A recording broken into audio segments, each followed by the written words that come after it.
اولنی سوال یو ورور کړی دی چې زه په خپله مور باندې خرچه کومه د هغې ټوله ذمهواري په ما ده او د خویندو خو کله ناکله هغه بغیر اجازت نه زما د مال نه مال را اخلي او بعضو خپلوانو لی ورکوي نو آیا د دې دا کار جایز دی او که نه او دغه شان زه منع کولی شم او که نه الجواب اولنۍ خبره ده چې دا لوی توفیق دی چې الله یې چاله ورکړي چې هغه د مور خدمت کوي چې هغه الله دې رور له ورکړی مور پلار باندې خرچه کول د هر انسان ته نه نصیب کیږي بلکې بعض خو په دې باندې جګړه کوي چې مور به د چا سره پاتې کیږي په دې جګړه نه کوي چې رغبت یې دی چې ما سره دې پاتې شي یعنې هر یو وایي چې دې بل سره یې نو دې کس نه تپوس کوئ که ستا د بچي او بل کور ته ولي اوسېدی ښایي هلته به اوسېږي نو دی به سور شین شي او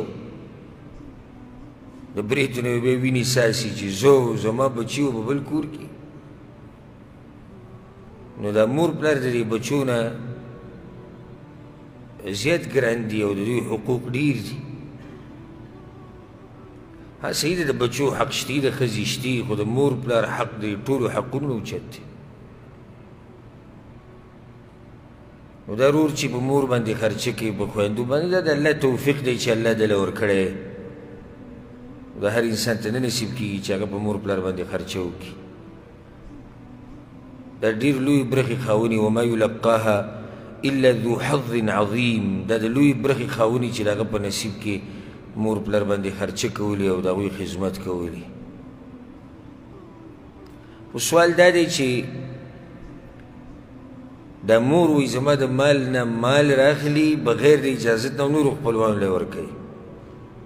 چې هغه غریبانان یې نو دې نقطې له راځو اول خو دا خبره یاد ساتل پکار دي چې مور پلار دواړه مور او پلار دوی د بچي د مال نه مال راغستی شي بغیر د اجازت نه په شرط د دې چې د دوی ورته ضرورت وي د ضرورت مال به راخلي دویم دا چې بچي ته پې نقصان نه رسي نو بیا مور پلار بغیر اجازت هم مال راغستی شي حدیث کې راځي امام ابن ماجه رحمه الله راوړی دی چې یو کس پیغمبر صلی الله علیه وسلم پسې راغی وی ان ابي اجتاح مالي زما پلار وی زما نه مال واغستو بغیر اجازت یې اخلي لګوي پیغمبر صلی الله علیه وسلم ورته انت ومالک لابیک ته او ستا مال دواړه د پلار یې دا داسې نصیحت دی چې به دې زړه یې لیکل پکار دي ها ته او ستا مال دواړه د پلار دي نو بس پکې د مور پلار سره حساب شروع کړي ما چې هغه درلېږلی وي او هغه تا چې هغه بروس خوړلی وي او هغه چې درلېږلی وي او تا چې درلېږلی او تیره دومره لوی کړي تا سره چې د یو ورځې حساب ونه کړو تا به 500 روپاټو کې حساب شروع کړی تپوس دې کې څنګه ولې او دا به د کوم وخته پورې وي انت ومالک لابیک ته او ستا مال دواړه وي د پلار یې یو حدیث کې راځي پیغمبر صلی الله علیه وسلم ان اولادکم من اطیب کسبکم دا بچي ستاسو هغه پاک څه دي چې تاسو ګټلي دي فکلوا من اموالهم د هغوی مالونه خورئ بیا دویمه مسله اوس دا ده چې دا مور د خپل ضرورت دپاره مال نه اخلي د چا دپاره اخلي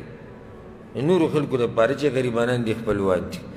نو امام احمد بن حنبل رحمه الله نه حدیث زنانه مبارکې تپوس شوی چې یو زنانه د بچي د مال نه صدقه کوي بغیر اجازت نه هغوی اجازت به اخلي نو نه دی جایز او نه دی پکار مور له چې د مال بغیر اجازت راغلي چې کوم ته ضرورت نشته دی او د خپل ضرورت به اخیستی شي او نورو له ورکوي پکار دی چې هغه د دې بچي نه اجازت واخلي او بچی ته موږ دا وایو چې ته به ورله اجازت ورکړې چې طاقت ته اجازت به ورکړې ځکه چې د مور پلار ارمانونه پوره کول الله به ستا ارمانونه پوره کړي لکه اوس مور سړي ته دا وایي چې زموږ هغه رور یعنې ستا ماما را یاد کړي چې دا غریب دی زه ورله پیسې ورکوم زه دومره رالم ستا د پیسو نه واله هېڅ خبره ده زموږ خوری غریب دی وایي زما خور غریبه ورکوه هېڅ خبره ده بهرحال د جواب حاصل څه شو چې د خپل ضرورت دپاره راغلي نو بیا جایز دي بغیر اجازت نه دي راغلي مور پلار دواړه خو دومره حدودو کې څومره چې ضرورت دی او بچي ته پرې نقصان نه ورکوي او دویم که صدقې کوي خپلوانو له یې ورکوي نو بیا اجازت اخیسته پکار دي او بچي له غوره دا ده چې مور پلار له اجازت ورکړي والله اعلم